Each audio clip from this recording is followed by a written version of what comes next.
కలులకు సంసారముపై గల వేడుక బాపి మోక్ష గరిమను కూర్పున్ వెలయవులము నీ మహిమలు తలుపుచు నిన్నిట్లు నాదు తలుపున కృష్ణ. సదా సర్వదా నా తలుపులో నీవే ఉండాలయా గోవింద అంటూ ఎంతో పవిత్రమైనటువంటి ఈ అధిక జ్యేష్ఠ మాస శుభోదయ సమయాన మనందరం కూడా ఆ గోవిందుడికి శరణాగతి చేసుకునే ప్రయత్నం చేయాలి. ప్రస్తుతం కాలగమనంలో అధిక జ్యేష్ఠ మాసము నడుస్తూ ఉన్నది. అంటే ఇది పురుషోత్తమ మాసం. ఈ పురుషోత్తమ మాసంలో మనందరి ప్రధాన కర్తవ్యం పురుషోత్తముడి యొక్క కైంకర్యమే. ఎవరండి పురుషోత్తముడు? ఆయనకి ఎలా మనం తెలుసుకోవాలి? ఆయన గురించి ఎక్కడికి వెళ్ళాలి? ఆయన దగ్గరికి వెళ్ళాలి అనంటే అసలు ఆయన గురించి ఎక్కడ ఉంటుందండి అంటే మన వేద ఇతిహాస పురాణములలో పురుషోత్తముడు గురించి ఉన్నది. కహ పురుషోత్తమ అంటే శ్రీమన్నారాయణ అంటారు. ఆ శ్రీమన్నారాయణుడే పురుషోత్తముడు, గోవిందుడు, శ్రీ మహావిష్ణువు. ఆయన యొక్క కైంకర్యమునకు కాలం అనుగ్రహించినటువంటి సమయం ఇదిగో ఈ అధిక జ్యేష్ఠ మాసం, ఈ పురుషోత్తమ మాసం. అందుకే ఈ మాసంలో మన ప్రధాన కర్తవ్యముట కలులకు సంసారముపై గల వేడుక మాపి మోక్ష గరిమను కూర్పున్. స్వామి ఎప్పుడూ కూడా మాకు ఈ సంసారం మీదే ఇచ్చా. ఎందుకంటే మిగతా మాసాలన్నింటిలో ఆ ముహూర్తమని, ఈ ముహూర్తమని, ఆ కార్యమని, ఈ కార్యమని ఉంటుంది. ఈ అధిక జ్యేష్ఠ మాసంలో అలాంటిది లేదు కదా. ఇది పురుషోత్తమ మాసం. నీ కైంకర్యము తప్ప మాకు ఇంకొక కార్యము చేయడానికి ఈ కాలము కూడా కాదు కదా. కనీసం ఎప్పుడైనా కూడా ఈ సంసారము మీద, ఈ సంసారపు ఆశల మీద మాకు కాస్త మక్కువను తగ్గించి కనీసం ఇప్పుడైనా మోక్షము మీద ఇచ్చగలిగేలాగా మాకు కొంత అనుగ్రహాన్ని ఇవ్వాలి. కలులకు సంసారముపై గల వేడుక మాపి మోక్ష గరిమను గూర్పున్ వెలయవులము నీ మహిమలు. నీ మహిమలన్నిటినీ కూడా నేను తెలుసుకోవాలి. నీ మహిమల యొక్క వెలుగులు నా యందు సదా సర్వదా కూడా కురవాలి. వాటిల్లో నా జీవితాన్ని నేను చరితార్థం చేసుకోగలగాలి. లేకపోతే ఎలా ఈ జన్మని నేను ముందుకు తీసుకుని వెళ్ళగలను? అందుకే స్వామి ఈ అధిక జ్యేష్ఠ మాసములోనైనా, ఈ పురుషోత్తమ మాసంలోనైనా ఈ సంసారములో ఉండేటువంటి సకల ఆశలనన్నింటినీ కూడా విడిచిపెట్టి కామ క్రోధ లోభ మోహ మద మాత్సర్యములకు బలి అయిపోయేటువంటి స్థితిని విడిచిపెట్టి ఎప్పుడూ కూడా ఈ పంచ కర్మేంద్రియాలు, పంచ జ్ఞానేంద్రియాలు, అంతరింద్రియమైనటువంటి మనస్సు, ఈ ఏకాదశి ఇంద్రియములు వాటి కార్యములు అవి చేస్తూ ఉంటే ఏ ఇంద్రియము కూడా నా మాట వినకుండా ఉండేటువంటి పరిస్థితి నుండి నేను కాస్త బయటికి వచ్చి నీ కైంకర్యంలో ఉండగలిగేటువంటి స్థితిని ఈ అధిక జ్యేష్ఠ మాసంలో నాకు అనుగ్రహించు అని ఆ గోవిందుణ్ణి శ్రీ వెంకటేశ్వర స్వామి వారిని మనందరం కూడా మనసారా కోరుకుంటూ ఈనాటి తిథివార నక్షత్రాలలో ఉండేటువంటి తత్వాన్ని కాస్త మన జీవితానికి అన్వయించుకునే ప్రయత్నం చేద్దాం.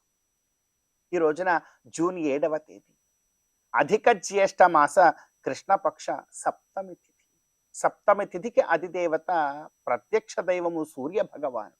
సప్తాశ్వరధారుడైనటువంటి ఆ సూర్య భగవానుడి యొక్క ఆరాధన మనకి ఈ రోజున ఆరోగ్యప్రదం. అదేవిధంగా ఈ రోజున నక్షత్రము శతభిష నక్షత్రము, అధిదేవత వరుణుడు. ఈ రోజున వరుణారాధన సస్యాభివృద్ధిని ఇస్తుంది. అదేవిధంగా ఈ రోజున వారము ఆదివారము. చూశారా, వారము సూర్య భగవాను సూచిస్తున్నది, తిథి కూడా సూర్య భగవాను సూచిస్తూ ఉన్నది. ఆదివారము సప్తమి తిథి. ఈ రోజున ఆదిత్య హృదయ పారాయణం మనకు చక్కనైన ఆయురారోగ్యాలను ఇస్తుంది. కనుక ఈ తిథివార నక్షత్రాలలో ఉండేటువంటి తత్వాన్ని మన జీవితానికి అన్వయించుకొని గోవిందుడి యొక్క అనుగ్రహంతో ఈ అధిక జ్యేష్ఠ మాస శుభోదయ సమయాన్ని మనం చరితార్థం చేసుకుందాం. చందురుతోడ పూటిన సంపదల మెరుగవో కందువ బ్రహ్మల కాచే కల్పవల్లివో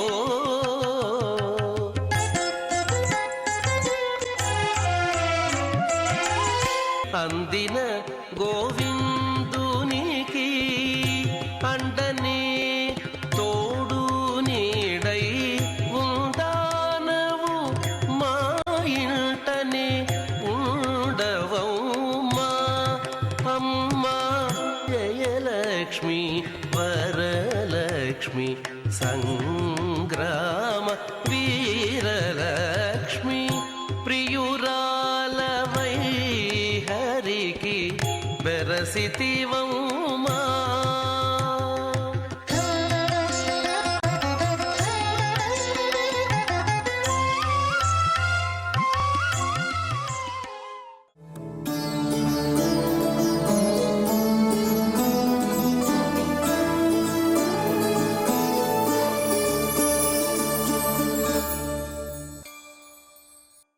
కమప్యనపదిం వందే కరుణావరుణాలయం వృషశైలతటస్థానాం స్వయం వ్యక్తిముపాగతం.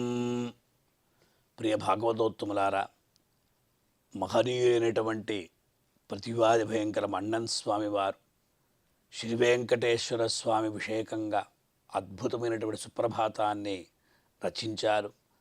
అందులో శ్రీనివాసుని యొక్క మహిమను వారు తెలియజేస్తూ అవతారాల్ని స్వీకరించినటువంటి వాడు సాక్షాత్ శ్రీమన్నారాయణ స్వరూపుడైనటువంటి శ్రీ వెంకటేశుడే అని మనకు నొక్కి వక్కాణిస్తున్నారు. అందులో ఒక శ్లోకం, మీనాకృతే కమఠకోల నృసింహవర్ణిన్.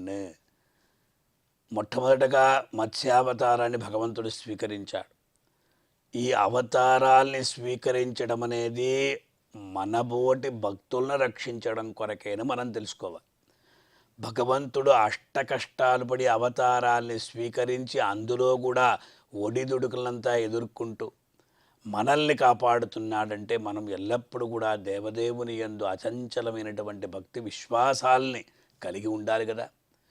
ఇది రెండవ అవతారం, కమఠావతారం అంటే కూర్మావతారం అని మనం చెప్పుకోవచ్చు. కూర్మం అంటే తాబేలు. ఈ తాబేలు యొక్క స్వరూపం ఎలా ఉంటుంది? ఈ తాబేలు చాలా విశాలంగా దాని యొక్క ఆకారం ఉంటుంది, మెల్లగా వెళ్తూ ఉంటుంది.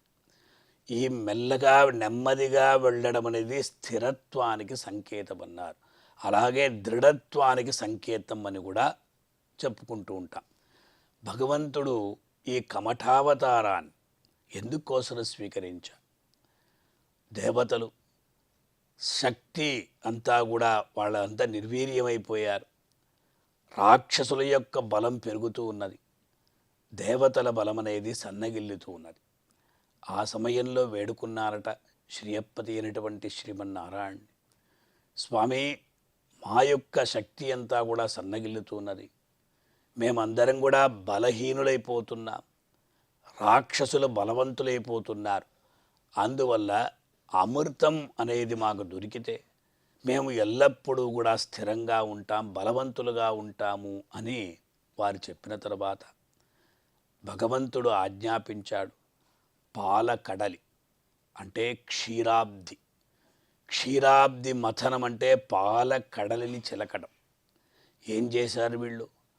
మందరం అనేటువంటి పర్వతం లోపల ఉన్నది.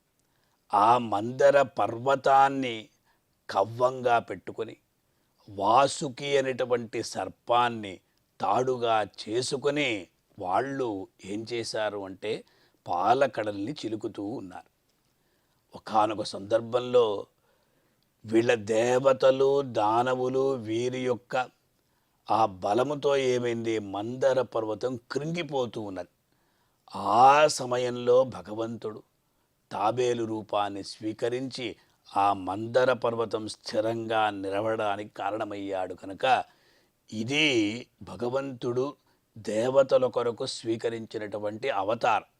అంటే భక్తులైనటువంటి వాళ్ళు ఎప్పుడైతే కోరుకుంటారో, ఎప్పుడైతే ప్రార్థిస్తారో, ఎప్పుడైతే శరణాగతి చేస్తారో ఆ సందర్భంలో వాళ్ళ కొరకు భగవంతుడు స్వీకరించేటువంటి ఈ రూపాలే అవతారాలుగా చెప్పబడుతూ ఉన్నాయి.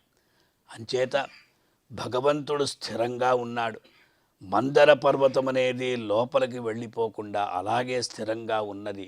వీరు ఇరువురు కూడా ఆ వాసుకి అనేటువంటి ఆ సర్పం దాన్ని తాడుగా చేసుకొని చిలుకుతూ చిలుకుతూ ఉండగా అమృతం అనేది అప్పుడు ఉద్భవించి ఒక మహాపురుషుడు అమృతాన్ని కలశ బాండం అంటారు కదా, అది తీసుకొని వచ్చారు. ఆ సమయంలో ఏమైనది, ఇదంతా ఒక ఎత్తు అయితే దేవతలకి భయం వేసింది. వాళ్ళు ఎప్పుడు కూడా బలవంతులే రాక్షసులు, వీరు భగవంతుణ్ణి ఆశ్రయించి ఉంటారు. ఎందుకు దేవతలని భగవంతుడు కాపాడుతున్నాడు, రాక్షసుల్ని ఎందుకు కాపాడటం లేదు అంటే, వేదములు ఏవైతే ఉన్నాయో ఆ వేదాల్లో ఉన్నటువంటి విధి నిషేధాలను ఎవరైతే పాటిస్తూ ఉంటారో, ఆచరిస్తూ ఉంటారో, అనుష్ఠానం చేస్తూ ఉంటారో వాళ్ళ యందు భగవంతునికి ఒక ప్రీతి ఉంటుంది.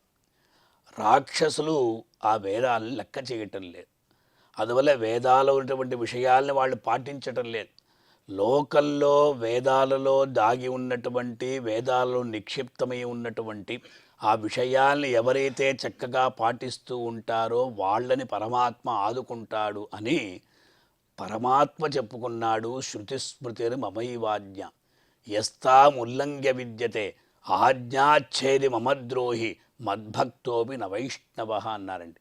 అంటే శృతి స్మృతి, వేదములు స్మృతులు ఈ రెండు కూడా నా యొక్క ఆజ్ఞ అన్నారు. అంటే శృతి స్మృతి మమైవ ఆజ్ఞ, నేను ఏదైతే చెప్పానో అదే అక్కడ ఉన్నాయి.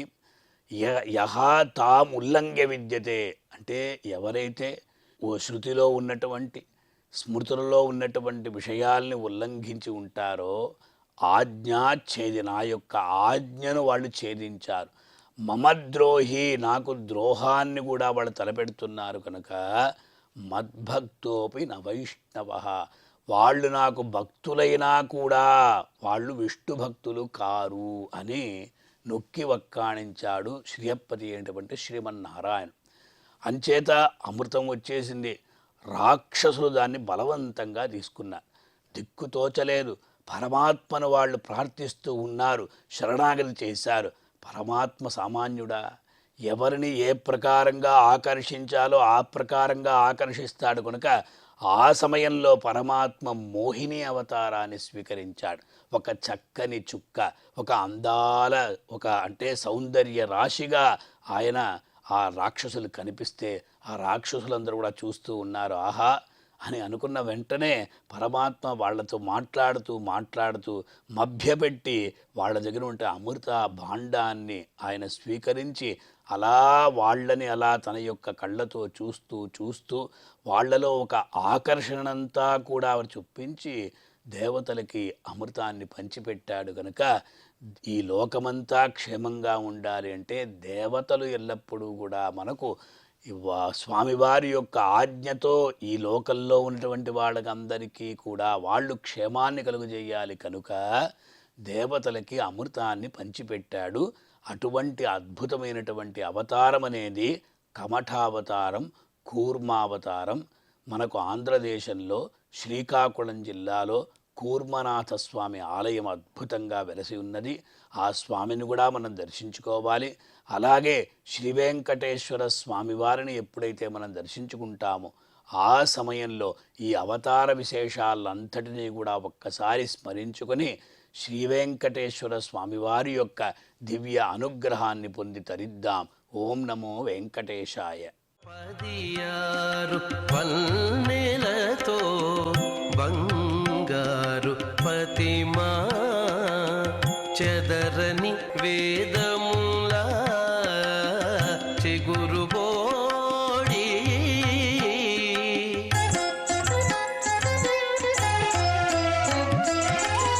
ఎదుట శ్రీ వెంకటేశు నిల్లాలవై నీవు నిధుల నిలిచే తల్లి నీవారమౌమా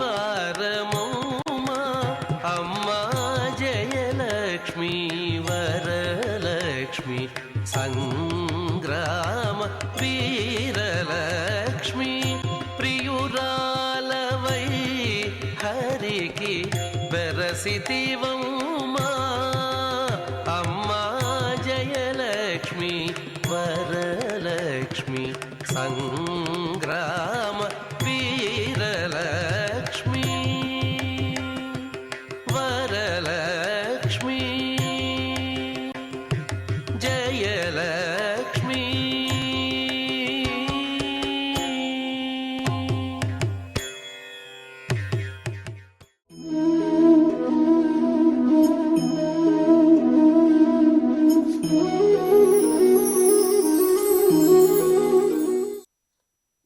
ఇంద్రనీలాచలోదంచ చంద్రికాధవళస్మిత వాచమూచే సుధాధార మధురాం మధుసూదన.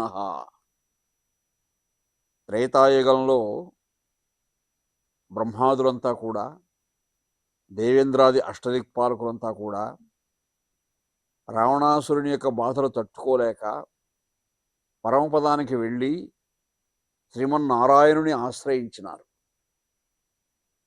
తమ కష్టాలన్నీ కూడా చెప్పుకున్నారు.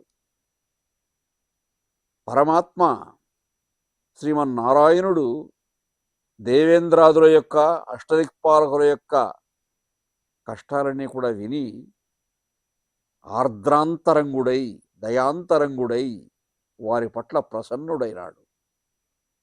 ఆ ప్రసన్నత ఎలా వ్యక్తీకరించాడు అంటే ఇంద్రనీలాచలోదంచ చంద్రికా ధవళస్మిత.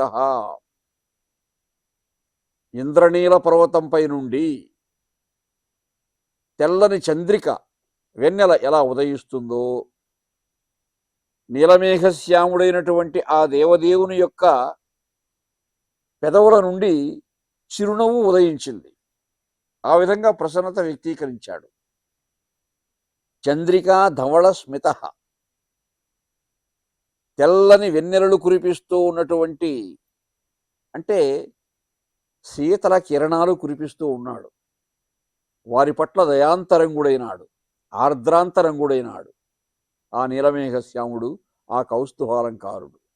వాచమూచే సుధాధార మధురాం మధుసూదన. మధుసూదనుడైనటువంటి ఆ దేవదేవుడు మధురాతి మధురమైనటువంటి వాక్కులు పలుకుతూ వారికి అభయప్రదానం చేశాడు. ఈ శ్లోకం కూడా భోజమహారాజు రచించినటువంటి చంపూ రామాయణంలో దేవతలు వెళ్ళి ఆ దేవదేవుని ఆశ్రయించినప్పుడు ఆ పరమాత్మ ఎంత సుప్రసన్నమైనటువంటి ముఖారవిందంతో తన ప్రసన్న మకరందాన్ని, తన దయా మకరందాన్ని జాలువార చేశాడో మనకు తెలుస్తూ ఉంది. ఇంద్రనీలాచలోదంచత్, సాటి లేనటువంటి రీతిలో అనుభవానమైనటువంటి ఆ ప్రసన్నత దేవతలపై చూపించాడు. ఎందుకంటే వారంతా కూడా ఆ రావణాసురుని బాధలు తట్టుకోలేకపోతున్నారు. వాడు అయత్నాద్ ఆపాద్య త్రిభువనం అవైరి వ్యతికరం దశాస్యో యద్బాహూన్ అభృత రణఖండూ పరవశాన్. రణఖండూ పరవశంతో వాడు ఉవిళ్ళూరుతున్నాడు. చేతులారా యుద్ధం చేయాలి, వాడి యొక్క ధ్యేయం అది. ఆ యుద్ధంలో నేర్పరివాడు. అటువంటి యుద్ధాలతో దేవేంద్రుని పరాభవించినాడు, అష్టదిక్పాలకుల్ని బంధించినాడు, వారి సంపదలన్నీ కొల్లగొట్టినాడు. తట్టుకోలేకపోయారు దేవతలు. వాళ్ళంతా ఏం చేస్తారు? వెళ్ళి ఆ పరమాత్మను ఆశ్రయించారు. ఆ పరమాత్మ యొక్క పాదార విందాలే దిక్కుని నమ్ముకుని అర్థించారు.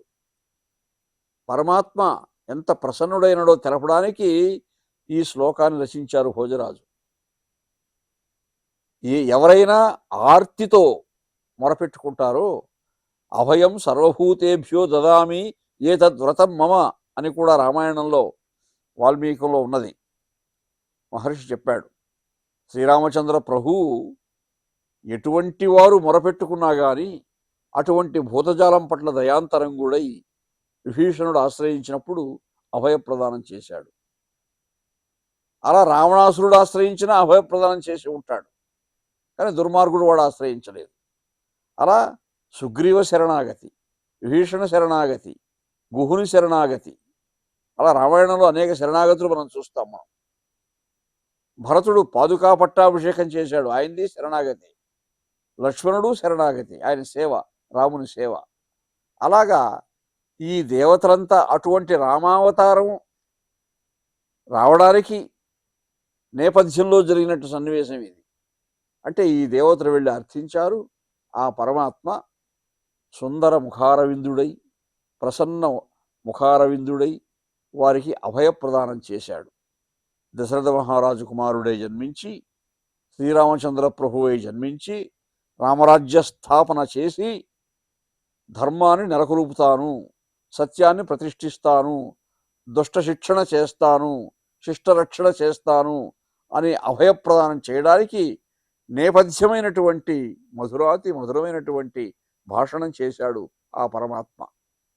తన చిరునవ్వులు చిందిస్తూ వారికి అభయం ఇచ్చాడు.